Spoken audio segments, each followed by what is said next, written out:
Alam nyo ba na ang spirulina ay isang uri ng cyanobacteria or blue-green algae na kilala sa kanyang mataas na nutritional value?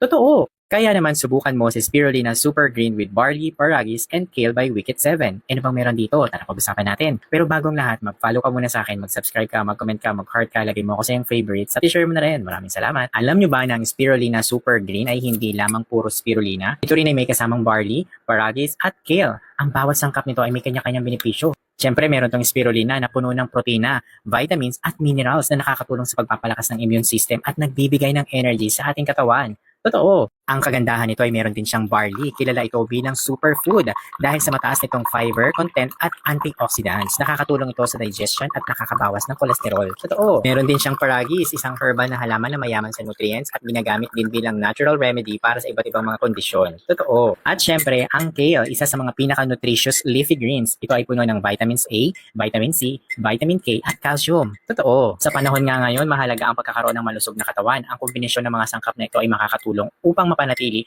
ang iyong kalusugan habang nagbibigay ng sustansya sa iyong katawan.